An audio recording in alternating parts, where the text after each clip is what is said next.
Welcome to the deep dive. Today we're peeling back the layers on one of the most critical challenges facing the pharmaceutical industry right now. That's the transition to Pharma 4.0. It's so easy to get dazzled by the technology, right? The AI, the IoT sensors, all the massive cloud infrastructures. Absolutely. But the success of this entire digital transformation, it really hinges on the people. It's not just about installing the tech. It's about equipping the workforce with the right digital skills and, crucially, the regulatory knowledge to use it all safely and effectively. Exactly. And while we promise to get to those tech deep dives, today our mission is really to unpack the blueprint for that human element. We're looking at the strategic roadmap for building a Pharma 4.0 ready workforce. And we're breaking it down into three key pillars. Right. First, the foundational infrastructure, which is the Specialized Learning Management System, or LMS. Second, the strategy for, finding and closing these massive skill gaps. And finally, how do you actually measure the tangible business ROI, the return on that training investment? For this, we've synthesized sources that cover everything from really specific LMS requirements to detailed competency frameworks and even the complex evaluation models that you need to prove financial value. Things like Kirkpatrick and Phillips. Absolutely necessary in this sector.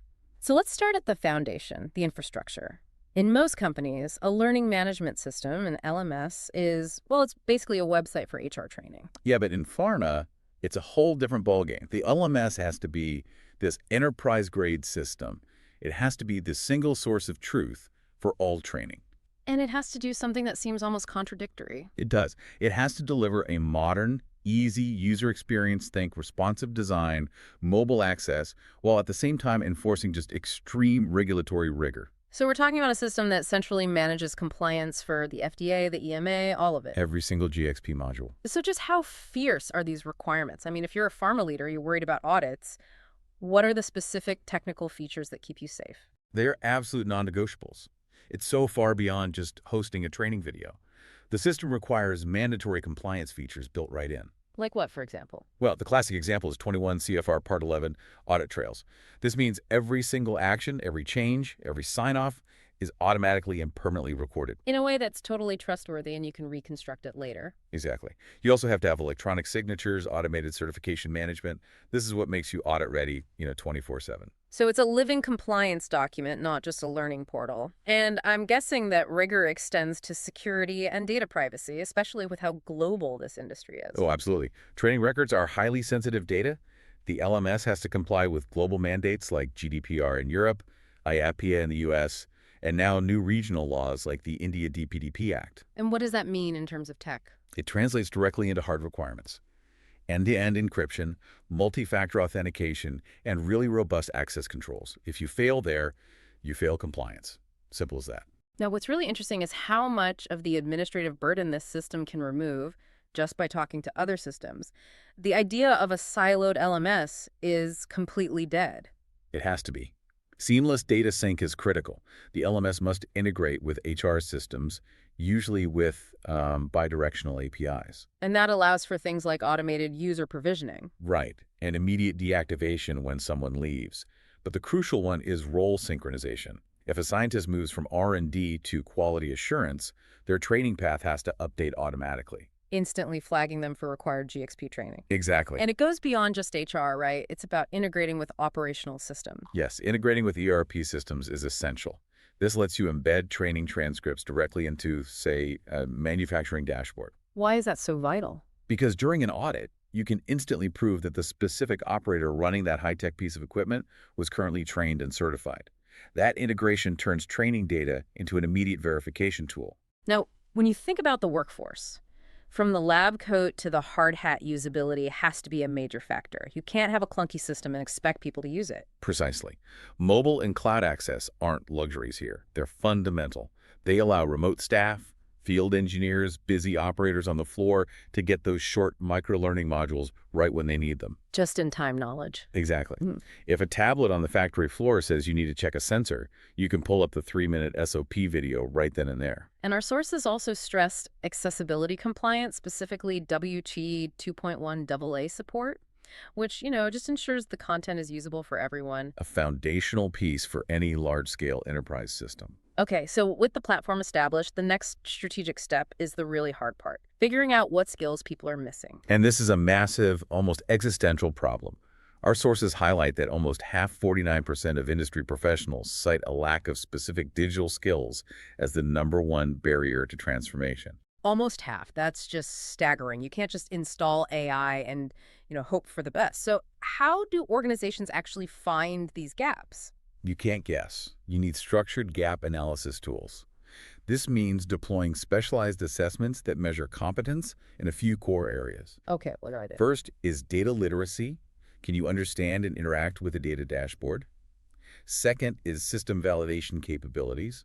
Do you know how to test a new digital system according to regulatory rules? And the third one? And third, change management competencies, which is the human side of it all, accepting these new, often disruptive digital workflows. That last one, change management, that feels like where the most resistance would be. It's one thing to learn a technical skill. It's another to change how you've done your job for 20 years. Absolutely. Imagine an operator moving from writing batch info on paper to using a complex IoT dashboard. That is a huge cultural shift, and the training has to address that psychological barrier. And this is why the curriculum can't be one size fits all. It has to be tailored. Precisely. It's all about role-based learning paths. For executive leadership, the training has to be on digital strategy, resourcing models, the business implications of AI. They aren't learning to code. They're learning to lead the transformation. What about middle management? They're the ones stuck in the middle trying to implement. They need strong skills in process automation oversight and, crucially, data analysis. They have to turn that flood of new IoT data into actionable insights. They're the nexus between strategy and reality. And for the operational staff, the people on the floor? It's pure technical aptitude, learning to read those new dashboards, mastering digital SOPs, and troubleshooting new systems in real time. And the content itself has to keep pace with the tech. The training for these emerging Pharma 4.0 technologies has to be modular and really hands-on. For sure. If you look at AI and machine learning, the training isn't just theory anymore. So what's the regulatory training requirement there? It's pretty intense. It has to cover the fundamentals, of course, but the critical part is training staff on model validation, making sure the AI is reliable, non-biased, and aligns with the new FCA guidance. Okay, and for industrial IoT? That training gets into understanding sensor networks, the data pipelines from the edge on the manufacturing floor to the cloud, and how that enables things like predictive maintenance. It's the whole data chain. And when you talk about big data analytics, that brings us right back to regulatory standards. Yes. For data analytics, the focus is heavily on data governance and making sure all data pipelines are ALCOA plus LSL compliant. And we can't just throw that acronym out there, ALCOA plus ELIS. Right. It's the standard for data quality. Attributable, legible, contemporaneous, original, accurate, and the plus adds complete, consistent, enduring, and available. Training has to ensure staff manage data to those standards. And none of this is delivered in a boring lecture. You stress blended learning. It has to be. E-learning for the theory, practical labs to get your hands dirty, and deep case studies for real-world application. You need all three to really embed these complex skills. So the shift in training is really about engagement, moving away from that dreaded yearly tick-the-box compliance. To something immersive, something practice-based that genuinely embeds GXP principles into the day-to-day. This is where the delivery becomes strategic. How are organizations making this stuff genuinely engaging? Through modern content strategy, sources point to scenario-based simulations, digital storytelling. Think about a virtual GMP walkthrough or a digital twin lab where staff can practice a complex batch process in a completely risk-free environment. That's way more memorable than reading a 100-page document. And it contextualizes the regulations right into the user-specific job. And for busy staff, short attention spans mean micro-learning is key. Oh, absolutely essential. You break courses into short 3 to 5 minute micro-modules delivered right to their mobile devices. It's all about just-in-time knowledge reinforcement. So the technician on the floor needs to check a valve. They get the 3-minute video on the correct procedure right then and there. This moves us from a one-time event to a model of continuous learning. Pharma 4.0 really demands that competence is seen as a cycle. Precisely. And that cycle starts with those micro-learning pods, but it's supported by mentorship and peer learning. We see a lot of shadow and coach rotations. So you have veteran operators partnering with new digital specialists? Exactly, to cross-pollinate skills. Then you move to group activities like workshops or hackathons, where teams solve real operational challenges using their new tools. And then closing the loop. Closing the loop with continuous feedback, often through pulse surveys built right into the LMS to see what's working and what's not. To make this cultural change stick, you need more than just a mandate from the top. You need internal champions. That's a key point.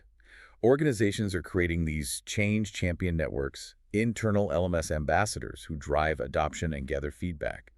Recognition programs are also vital to reward proactive learning. And finally, competence has to be formally validated. It's not just about attendance records. No, you have to prove the skill is actually mastered. So organizations are relying on established credentials, things like the UK's Digital Capabilities Framework, or certifications like CSV Pro for validation specialists. And the ISPE Academy certificates for standards like GAMP? Right, GAMP being Good Automated Manufacturing Practice, the global standard. These certifications are proof of practical capability. Okay. So we've got the digital infrastructure, we have the learning strategy. But in an industry with colossal capital investments, the training budget has to be rigorously justified. Training is no longer just a cost center. It has to prove its financial value. And the investment is pretty significant. It is. Leaders typically allocate between 2 to 5% of salary or total operational budgets to training. And if you look at the budget breakdown, it's about 35% for technology, 30% for delivery. But a huge 20% is dedicated just to evaluation. Wait, 20% just for evaluation? That is massive. What does that tell you about how leadership views training? It tells you they view it as a strategic business lever. If you're spending a fifth of your budget just proving the value, you expect concrete results that hit the bottom line. And this is where those gold standard models come in. Absolutely. The foundation is the Kirkpatrick model, which assesses 4 levels. Level 1 is reaction, did they like it?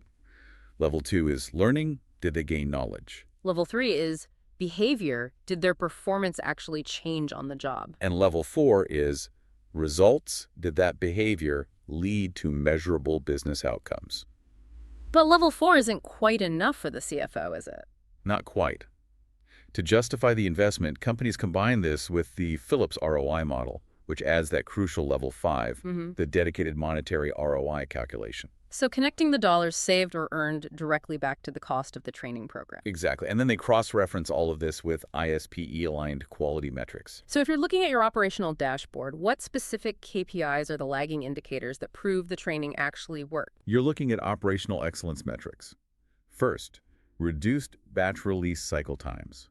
Faster release means quicker revenue. Fewer deviations and KPIs. Yes, KPA being corrective action, preventative action. Less of that means less firefighting, which is a huge cost. And you'd also look for improvements in OE overall equipment effectiveness. That key metric measuring availability, performance, and quality. And of course, decreases in maintenance downtime. If your predictive maintenance training is working, machines break down less often. Which brings us to the tangible results.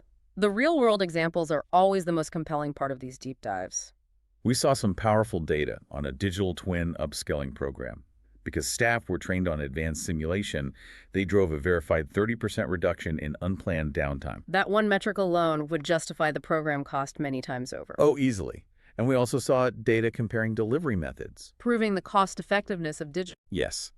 Virtual workshops are a dominant strategy because they cost significantly less, around $393 per person versus almost $800 for traditional workshops, while achieving higher proficiency rates.